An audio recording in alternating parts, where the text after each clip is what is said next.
Yes dalpro, thank you. I was waiting for this. Even though I didn't get featured.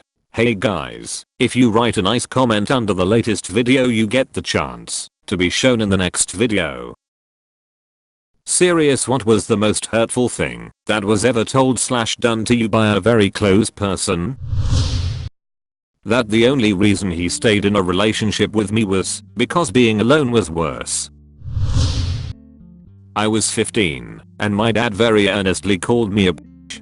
I was trying to get my homework done and I was having problems with the internet. I asked for his help and we got into what I thought was a minor disagreement about how to fix it. No raised voices or anything, just verbally debating, and he pulls that out. I hid in my room the rest of the evening and cried several times. Never did finish my homework and he didn't even try to talk to me again that night. He left a handwritten apology letter for me on the kitchen table the next morning and apologized multiple times after that. He's not the first or last person to call me a bitch, and it seems silly. I know people have definitely been called worse from their parents. But something about hearing it from my own dad really cut deep. That was 13 years ago, and it still hurts to think about. I feel terrible even talking about this, but when I came out to someone close to me, a relative, they basically told me that they probably were a terrible person in their past life for God to punish them like this by putting me, some kind of abomination, in their life. It's been a very long time since that night. I don't hate the person who said this to me. I've actually forgiven that moment because it was likely born out of shock. But I can never forget what was said and that in that moment they probably did feel that way. It makes me sad to think about it, so I don't. I'll never bring it up again, so I don't even know if they remember saying it. A guy I was casually seeing and really liked told me that I'm going to hell like my druggy mom. Literally not even 6 months after she died. All because I started seeing someone else who wanted more than a FWB. He's tried to apologize on multiple occasions, but I've politely told him to go f himself every time. I liked you better when you were skinny. Middle of 6th grade, was going through some shit. Knew the kid from like 2nd grade from a summer daycare and we used to be friends. Yeah, that didn't help me at all, and I'm still overweight.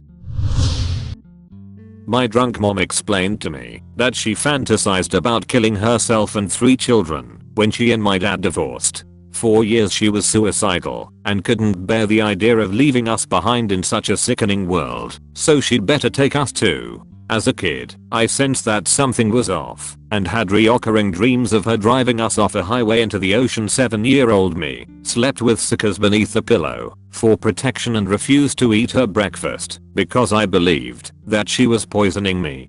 To this day, I have issues with food and trust. With that said, if someone doesn't really talk about their mom or admits that they don't love their mom and you can't understand why, please try to understand that their mom is not your mom.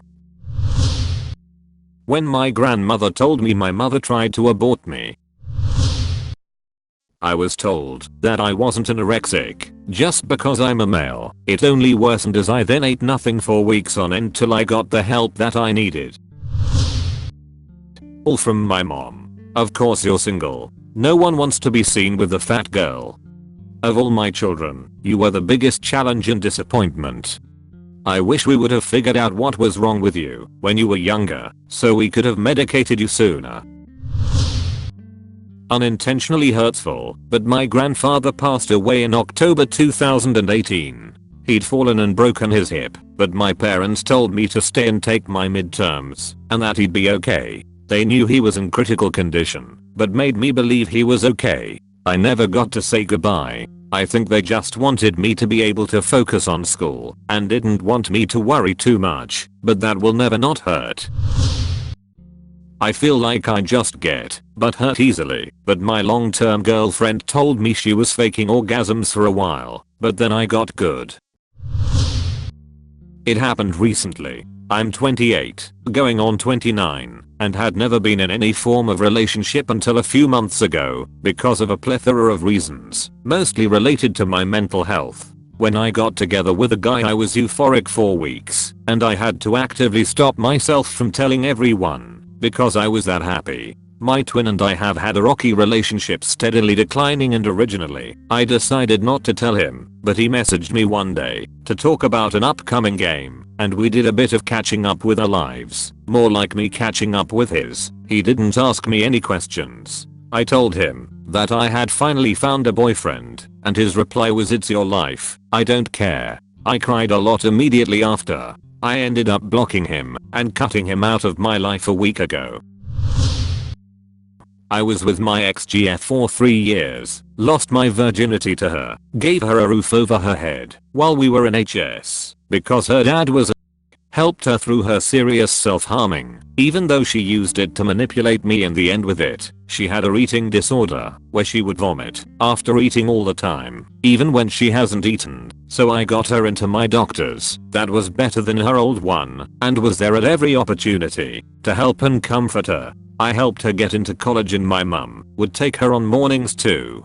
The list goes on, but a week before the finale happened we were supposed to move out together, which adds more insult to injury. Anyway, roll on to the last day of our relationship. I wake up, she's asleep. I get ready for work, give her a kiss and say bye. A couple hours go by, and I'm at work and she texts me asking why I didn't say bye, which I responded telling her I did as I always do. She proceeds to go off and say she's getting her things and staying at her sister's for a couple days. At this point I'm a mess because I hadn't done anything. I finish work and get home. She rings me and we go back and forth and she ends it over the phone, but continues to lead me on for a month after saying she just needs time. Needless to say, the morning I kissed her goodbye was the last time I ever saw her. I was 17 when it ended and I'm 21 now, and the pain still resides within. I'm with an amazing girl now, but I hate that I will never really be able to invest my trust in someone like I thought I could.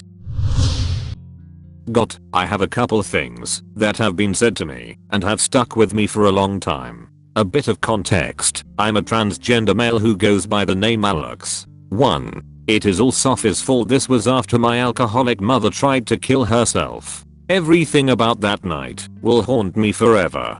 2. This is my daughter, Sophie. This was my father introducing me to work colleges after I had been on testosterone for 6 months. By this point you look more male than female. I had to explain to them that I was trans and that I go by Alex. My dad ended up being fired, and when he told me he said, "Why couldn't you have just kept your mouth shut?" 3. My long-term boyfriend, who I dated for 5 years, said to me one time, we dated throughout my transition, "Why do you have to get rid of your tits? They are so nice." I respectfully got mad at him and left him for 3 months, but we did get back together after he sorted out.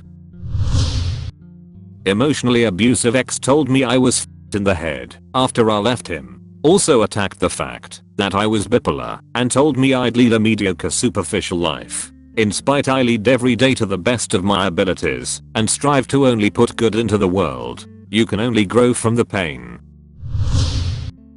My mother told me to my face during family counseling that I reminded her of her brother, my uncle. My uncle, for context, chased around one of my aunts with a shotgun that he didn't know was unloaded when he was like 5, beat my mom's family so much that they thought the father was beating all of them, and CPS got involved, and then killed his pregnant ex-girlfriend and her current boyfriend, before failing to kill himself with a shotgun blast to the face, which he somehow survived, but his face was obviously messed up. Why she thought that? Because I had anger issues, because I was being abused by my brother and her boyfriend, not my birth father, during which she turned a blind eye to. But I was 4 years out of the abusive household, and I was also 14. I had improved greatly in behavior and was living with my grandparents. So thanks, Mom. I love hearing about how you think I'm a sociopath that's bound to kill someone someday. I totally regret cutting off all contact with you 2 months after you told me that. Sarcasm.